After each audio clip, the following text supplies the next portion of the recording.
Hello you guys, कैसे हैं आप सब। होपफुली आप बहुत अच्छे होंगे और आ गए हैं हम एक और नई वीडियो के साथ ताकि आपका एंटरटेनमेंट और आपकी नॉलेज पॉज में ना आए। करते हैं आज की वीडियो स्टार्ट, लेकिन पहले एक बेसिक इंट्रो कि आज की वीडियो होने किस बारे में है। सो जो बच्चे भी इंग्लिश सीखने के लिए इस चैनल पर आ रहे हैं, जिनको एक्चुअली लग रहा है they are doing better than before and उनकी इंग्लिश में काफी इंप्रूवमेंट आई है, first of all congratulation to you guys. And आप कमेंट में अपना नाम जरूर लिख के जाएं कि मैम हम रोज की वीडियोस देख रहे हैं and we are improving a lot. And जो अभी नए सब्सक्राइबर्स हमारे चैनल से जुड़े हैं, so welcome to my channel guys. Hopefully ये चैनल आपको एक नए रास्ते पर ले जाए where you can have a lot of knowledge, a lot of fun, a lot of entertainment, a lot of motivation and keep supporting. Don't forget to support guys. आप channel को सब्सक्राइब नहीं कर रहे, बहुत सारे ऐसे हैं जो सिर्फ कमेंट करते हैं, जो वीडियो देख रहे हैं but they are not subscribing, so kindly subscribe the channel. And आज की हमारी जो वीडियो होने वाली है, it's basically about enhancing our English with the help of certain words, जिससे हम सिंपल सिंपल सेंटेंस ना बनाकर थोड़े बड़े कंपाउंड सेंटेंस, कॉम्प्लेक्स सेंटेंस की तरफ ले जाएं अपनी लैंग्वेज को एंड थोड़ा सा लेवल अप हो जाएं। So first of all will start with the basic thing, but उससे भी पहले जिन्होंने अभी तक इस वीडियो को लाइक नहीं किया है, do like the video guys. ये वीडियो आपके लिए बहुत यूजफुल होने जा रही है और एक लाइक करने में आपका जा क्या रहा है यार, लाइक कर दो, चैनल को सब्सक्राइब कर दो और हम करते हैं वीडियो की शुरुआत। सो यस, आज की वीडियो में हम बात करने वाले हैं कुछ ऐसे वर्ड्स की जो हमारी इंग्लिश को कर देंगे लेवल अप, और उन वर्ड्स को हम क्या बोलते हैं, कनेक्टर्स। कनेक्टर्स के बारे में हर दूसरा बच्चा जानता है। हाँ, कुछ नहीं जानते होंगे, अभी आपने शायद इतना इंटरेस्ट नहीं लिया होगा इंग्लिश में, आपको उतना बेसिक नहीं क्लियर है, बट कनेक्टर्स नाम से ही क्लियर है, ऐसे वर्ड्स जो दो चीजों को कनेक्ट करेंगे।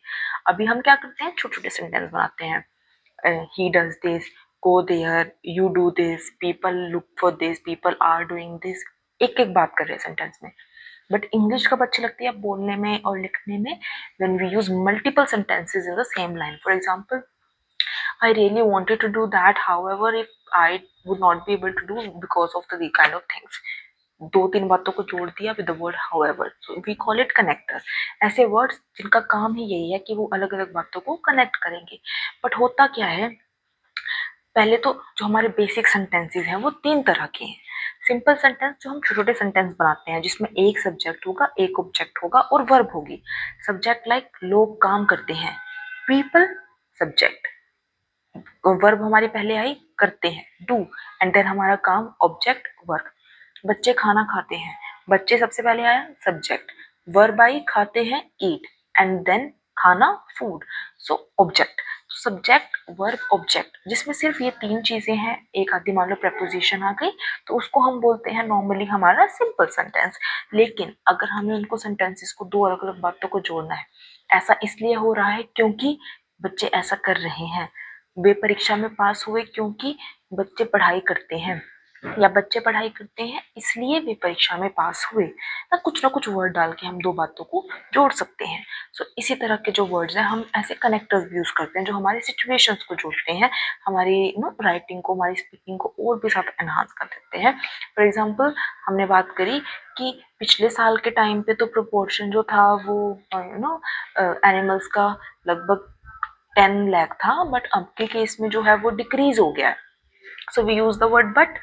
लेकिन अगर हमें इसकी जगह अप्रोप्रिएट वर्ड्स यूज करने हैं जो हमारी इंग्लिश को एनहांस कर सके, तो वो क्या वर्ड्स हैं, उसी को हम बोलते हैं कनेक्टर्स। तो कनेक्टर्स का मतलब कि पहले जैसे हम बात कर रहे थे कि सिंपल सेंटेंस तो हो गया जिसमें सिंपल सिंपल सेंटेंस, एक एक सेंटेंस। लेकिन अगर मुझे अब दो बातों को जोड़ना है तो मुझे पहले ये ध्यान रखना होगा कि अगर मैं दोनों ही बातों में अपना अपना सब्जेक्ट दे रही हूँ, राइट, वो ऐसा इसलिए करते हैं क्योंकि उनको ये काम है, वो बाहर जा रहे हैं क्योंकि बारिश आ रही है। अगर मैं बीच में से क्योंकि हटा भी दूं, वो ऐसा करते हैं बारिश आ रही है। दो कंप्लीट सेंटेंस हैं अपने आप में। इस तरह की बातों को हम बोलते हैं कंपाउंड सेंटेंस। कंपाउंड मतलब जिसमें हमारे बीच का अगर हम कनेक्टर हटा भी रहे हैं तभी भी हमें दो इंडिविजुअल सिंपल सेंटेंसेस मिल रहे हैं, subject verb object, subject verb object. Complex on the other hand is like जिसमें हमने अगर बीच का कनेक्टर हटा दिया, so we can not differentiate two sentences. एक सेंटेंस पूरा होगा और दूसरे की उस पर डिपेंडेंस हुई। फॉर एग्जाम्पल, वो बारिश होने की वजह से बाहर जा रहे हैं, तो वो बारिश होने की वजह से बाहर जा रहे हैं, दो बातें थी कि बारिश हो रही है, बाहर जा रहे हैं, हमने जोड़ दिया बारिश की वजह से बाहर जा रहे हैं। सो अगर मैं की वजह से मतलब अपना जो कनेक्टर है वो हटा दूं तो दोनों की आपस में डिपेंडेंस दिख रहे हो आप। या फिर मैं चाय पीती हूँ और कभी कभी मैं कॉफी पीती हूँ, दो इंडिविजुअल सेंटेंस है और बीच में लगाया तो कंपाउंड बने, दोनों अपने अपनी जगह पूरे पूरे सेंटेंस है। कॉम्प्लेक्स बनाना हो तो मैं चाय पीती हूँ और कभी कभी कॉफी। कभी कभी कॉफी अपने आप में कोई फुल सेंटेंस नहीं है। What I have done is like word मेरा बीच का कनेक्टर सेम है बट एक जगह मैं कंपाउंड बना के दिखा रही हूँ आपको, एक जगह मैं कॉम्प्लेक्स बना के दिखा रही हूँ, सो दैट आपको थोड़ा सा क्लियर हो जाए कि what is the basic difference between the compound and the complex sentence.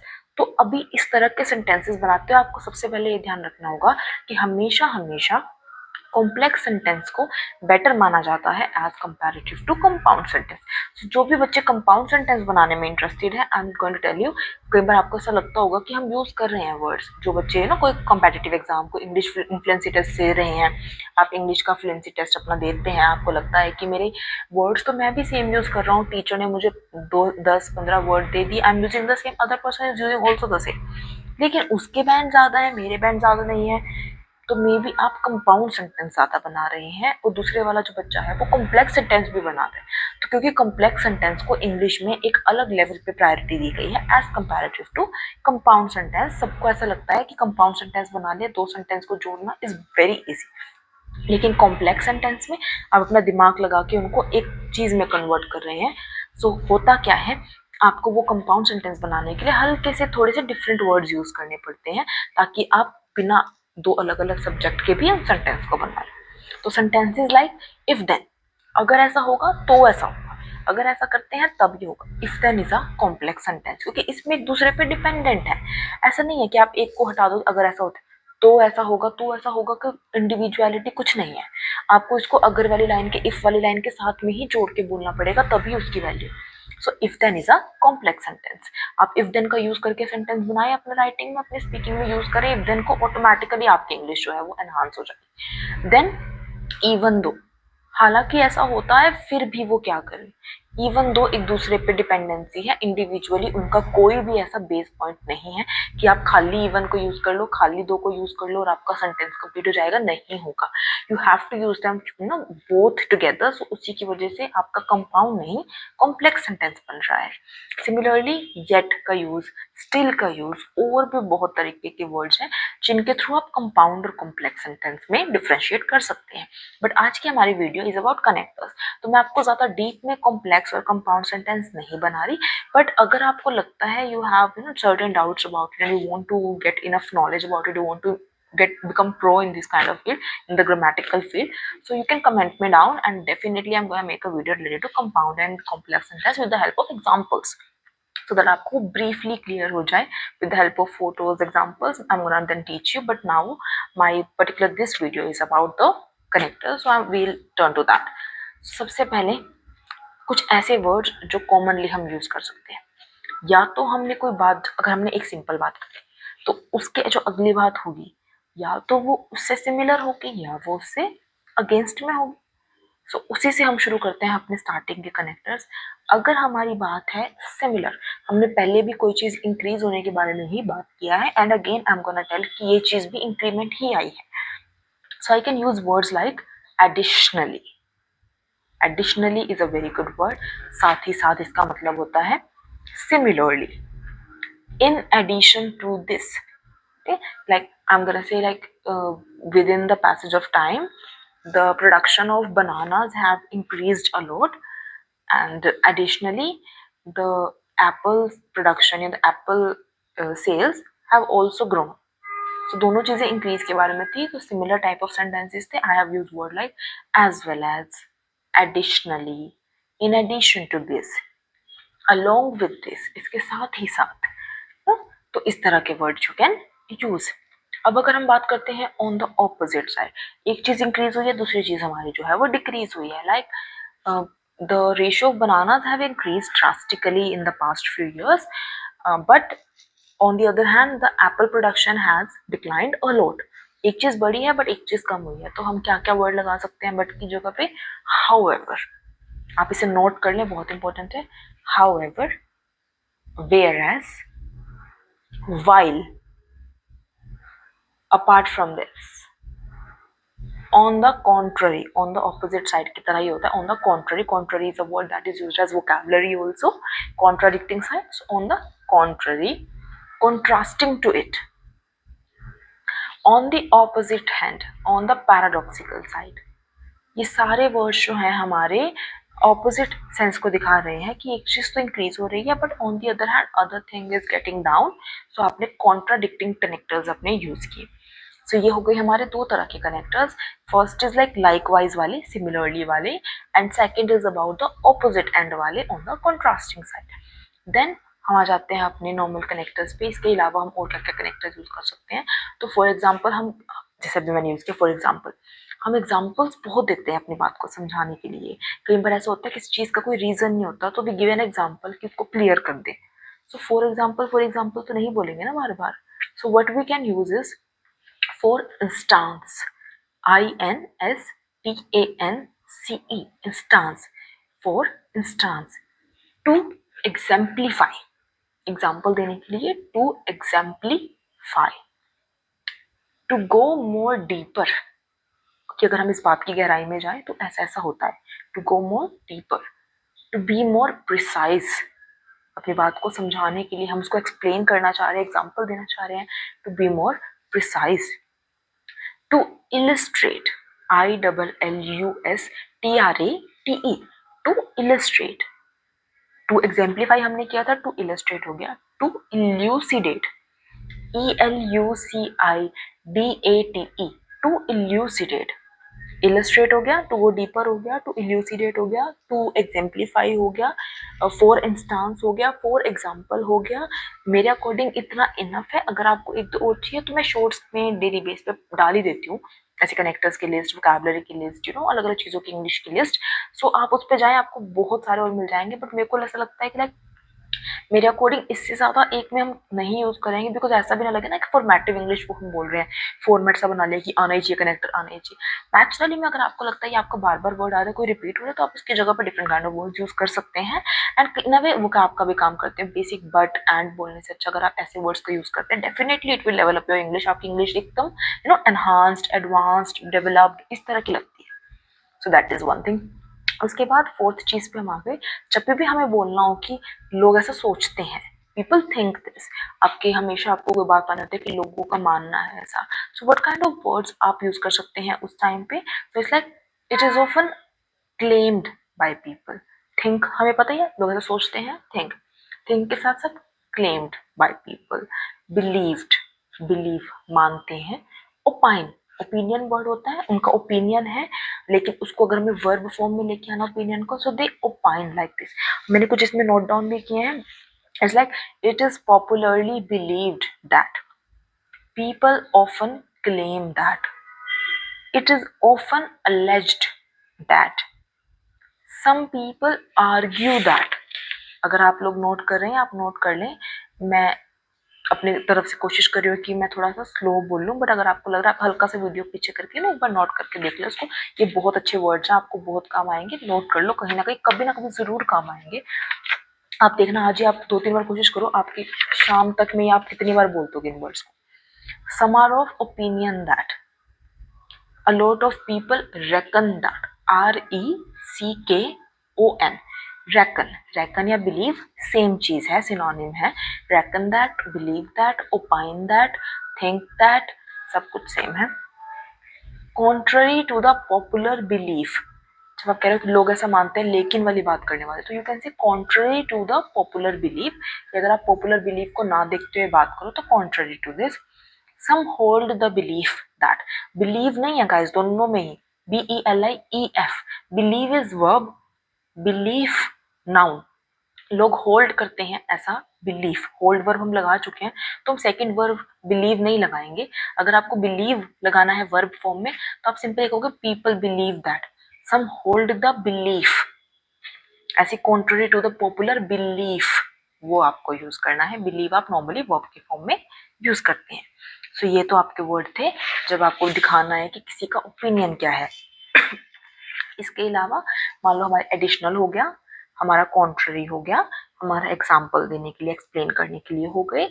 हमारा ये हो गया लोग अपना ओपिनियन कैसे दे सकते हैं, कैसे बता सकते हैं कि लोगों का ये मानना है। एक हम और डिस्कस करते हैं फिफ्थ वाला। इट्स लाइक जब आपको कोई रिजल्ट दिखाना है, ठीक है। अब आपका फाइनल आपने सारी बता दी, मान लो आपने स्टार्ट कर दिया कि लोग ऐसा सोचते हैं, फिर आपने जो कोई ओपिनियन देने हैं जो सिमिलर आ गए तो आप सिमिलर वाले कनेक्टर लगा लो, अगर आपके ऑपोजिट आ गए ऑपोजिट वाले कनेक्टर लगा लो। आपको अपनी बात को आगे और एक्सप्लेन करने के लिए एग्जाम्पल देना है तो आप एग्जाम्पल एक्सप्लेनेशन वाले कनेक्टर लगा लो। अब फाइनली आप आ गए हैं एंडिंग पोर्शन पे और आपको करना है इसको एक एंड अच्छा सा। तो रिजल्ट देने से पहले आप क्या क्या कनेक्टर्स यूज कर सकते हैं वो भी मैं आपको बता देती हूँ। सो कनेक्टर्स लाइक बेसिकली हम क्या यूज करते हैं as a result.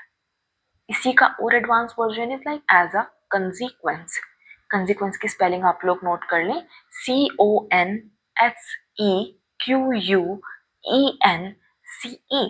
Consequence, as a consequence या फिर कंसीक्वेंटली, फिर एज अ की भी जरूरत नहीं है। सिंपल, फर्स्ट हो गया as a consequence, second is consequently, CONSEQUENTLY, third is subsequently, SUBSEQUENTLY, fourth is eventually, EVENTUALLY, eventually. Next is hence, HENCE, therefore, इसलिए ऐसा होता है THEREFORE, therefore, so सब यूज करते हैं। सो ये थे हमारे बेसिक कनेक्टर्स। मैंने आज ट्राई ये किया बिकॉज मैं एक वीडियो में ज़्यादा से ज़्यादा कवर नहीं कर सकती, अदरवाइज बहुत ज़्यादा इलोंगेट हो जाएगी, बोरिंग हो जाएगी, बच्चा उतना नहीं देखता है। तो सिंपल सा हमारा भी ये मोटिव रहता है कि उतनी वीडियो बनाओ जितना वो देख पाए। तो 5 चीज़ें हमने डिस्कस करी और उन 5 के बारे में ही मैंने आपको एक लिस्ट ऑफ थोड़े करके कनेक्टर्स आपको बता दी, सो दैट आप उसको यूज करके देखो। अगर आपको लगेंगे ये आपके लिए पॉजिटिव है तो मैं और वीडियो डालती रहती हूँ कनेक्टर से रिलेटेड, आप उसमें से और वीडियो देख के और वर्ड्स याद कर सकते हैं। हर वीडियो में मैं सेम वर्ड नहीं रिपीट करूंगी ना, यूज डिफरेंट और वर्ड, बहुत सारे ऐसे वर्ड्स होंगे जो आई एम गोना यूज, सो आप वो देख लेना, वो आपको और हेल्पफुल लगेंगे। बट अभी के लिए अगर किसी को स्टार्ट करना है, अगर किसी को लेवल 1 से आप ग्रो कर रहे हैं, सो ये वर्ड्स आपके लिए बहुत हेल्पफुल है, आपको सीधा लेवल 1 से 5 पे ले जाएंगे। लेकिन और लेवल 10 तक जाने के लिए you can use even more words, vocabularies. एक वोकैबुलरी की वीडियो भी ऑलरेडी चैनल पर आ चुकी है, आप जरूर देखें। उसमें मैंने कुछ ऐसे वर्ड बताए हैं जो आप डेली बेस पे यूज करते हैं, पर आप उसको और अच्छा क्या बोल सकते हैं। ये हमारे कनेक्टर्स हो गए, वो हमारी वोकैबुलरीज की हो जाएगी वीडियो। और इन अ वे आप सोचो आपकी इंग्लिश कितनी एनहांस हो गई है ना, छोटे बच्चों वाली बात नहीं रह गई अब आपके इंग्लिश में कि हम बेसिक सेंटेंस बना रहे हो, आप बीच में कनेक्ट कर रहे हो, वोकैबुलरीज डाल रहे हो, तो वो अच्छी चीज़ ही है। आपकी इंग्लिश बहुत अच्छी लगती है, बोलने में काफ़ी अच्छी लगती है ना। When we don't just speak basic sentence and we use words like connectors, vocabulary, definitely increases our level. It make our English even more advanced that we don't even think of. कि like बोलना basic ही है but हम उसमें word जैसे use कर रहे हैं, that it has made our English even more looked good. दिखने में, सुनने में अच्छी लगती है, लिसनिंग, दैट इज वाई ये वीडियो मेरा बनाने का मोटिव ही यही था कि बच्चे जो सिर्फ इंग्लिश सीखने के लिए मेरे चैनल पे आते हैं, सो उनको इंग्लिश का कुछ ऐसी चीज पता चले जो वो डेली बेस में यूज करके देख सके कि उनको हेल्पफुल है कि नहीं। बिकॉज अगर हम राइटिंग लिखने की बात करें, रीडिंग की, लिसनिंग की, कर लेंगे धीरे धीरे, पता चलता है प्रैक्टिस करके, बैंड आएंगे, स्कोर आएगा तो पता चलेगा। पर स्पीकिंग का तो ऐसा चीज है, डेली लाइफ में इतने बच्चों ने बोलना है जो नहीं भी कर रहे हो, मान लो कोई टेस्ट नहीं भी देना, उनको एग्जाम नहीं भी देना, इंग्लिश तो बोलना चाहिए ना उनको, और किसी फील्ड में जाएंगे, इंग्लिश की तो जरूरत है ही है। तो उनके लिए I have made this video कि आप यूज करके देखें, डेली बेस पे आपको अच्छा लगेगा। बट अगर आपको लगता है ना ये सच में आपके काम आ रही है, तो आप ऐसी और वीडियोस देखिए चैनल पे, सो दैट एक्चुअल वो आप बहुत सारी चीजें सीख पाए। 5-10 वर्ड से कितनी एनहांस हो जाएगी, और भी वर्ड्स आने चाहिए तो और भी वर्ड्स। आप ग्रामेटिकल की वीडियो देख लो, आप IELTS से रिलेटेड कुछ मत देखो मेरे चैनल पे, आप खाली ग्रामेटिकल वीडियोस देख लो, सो दैट आपको वो पोर्शन, आपका उस साइड में इंटरेस्ट है, आपका वो एनहांस हो जाए। और मुझे कमेंट करना ना भूलें कि आपको ये वीडियो अच्छी लगी कि नहीं लगी, आपने कितने वर्ड्स अपने डेली लाइफ में यूज किए, आपने इनको नोट डाउन किया कि नहीं किया। और अगर आपको ऐसी और वीडियोस चाहिए तो भी आप कमेंट करें, मैं डेफिनेटली उसी हिसाब से अपना जो है ना शेड्यूल डिसाइड करूंगी। क्योंकि अभी तो मैं क्या कर रही हूँ, कि मैंने वीक में मान लो हमें 6 days पोस्ट कर रहे हैं वीडियोस, तो 6 days में से I am posting 1 grammar, 1 writing, listening, 1 informative videos, इस तरीके से मैं अपना टाइम शूट कर रही हूँ कि भाई धीरे धीरे सब चीज़ें कवर हो जाएं। बट अगर मुझे लगता है कि लाइक इस वीडियो पे रिस्पॉन्स अच्छा है, इस वीडियो पे बच्चे पसंद करें, तो definitely I will post these kind of videos ना, जब बाकी के जैसे 4 दिन के बाद जो 2 दिन बचेंगे, सो मैं फिर उनमें इनको एक एक और एडजस्ट कर लूँ। वही आपके ऊपर है कि आप मुझे वो फीडबैक दें कि आपको क्या चीज़ इसमें ज़्यादा अच्छी लग रही है। एंड होपफुली ये वीडियो आपके लिए बहुत इंटरेस्टिंग होगी। If you like this video, don't forget to like, share and subscribe the channel and make others also subscribe the channel. आपके फ्रेंड्स हैं, आपके फैमिली में जो भी आपको लगता है कि आप करवा सकते हैं, आप उनके फ़ोन को आप या तो उन्हें बोल दें कि आप वो सब्सक्राइब कर दें चैनल को। अगर वो नहीं कर पा रहे हैं, अगर आपको लगता है वो नहीं मान रहे, वो नहीं समझ पा रहे हैं आपकी बात, तो आप उनके फ़ोन से जाके सब्सक्राइब कर दें, क्योंकि बिकॉज आपका एक सब्सक्राइब भी है जो हमें मोटिवेट कर रहा है इतनी डेली बेस पे वीडियोस बनाने के लिए। बिकॉज ईजी नहीं है, we are know personal life के अलावा प्रोफेशनल लाइफ ऑलरेडी चल रही है एक, एंड उसके साथ I am making this video so that वो दूर तक वो जो बच्चे जो है ना, वो they are deprived of this kind of information कि वो नहीं आ पा रहे हैं, so they can watch the video at free of cost and be much more advanced. Because English teaching channels, grammar teaching channel, they are so many on the YouTube, but वो one on one interaction की ऐसा लगे कि सच में आप class में जाके पढ़ रहे हैं, वो नहीं मिलता सब में। मैंने भी ट्राई किया था इस पे सीखने में, बट वो टच नहीं है जो एक वन ऑन वन आप पूछ सको किसी से, और आप वही चीज़ आपको सामने से पता चल जाए, वो बिल्कुल फेमिलियर वे में। कोशिश तो मेरी ये भी थी कि मैं लाइव सेशंस भी लूँ, जिसमें कि बिल्कुल ही आप एट अ टाइम पूछ सको मेरे से, बट फिर वही बात है कि 1000 सब्सक्राइबर्स जब तक नहीं होते तब तक तो नहीं ले सकते, उसके बाद ही है। बट चलो उसको अभी के लिए छोड़ देते हैं। अभी आप लोगों में से जिसने सब्सक्राइब नहीं किया है, आप लोग सब्सक्राइब कर दें, वीडियो को लाइक ज़रूर करें, कमेंट ज़रूर करें। And that's it for today. Hopefully this video is really beneficial for you. Bye bye.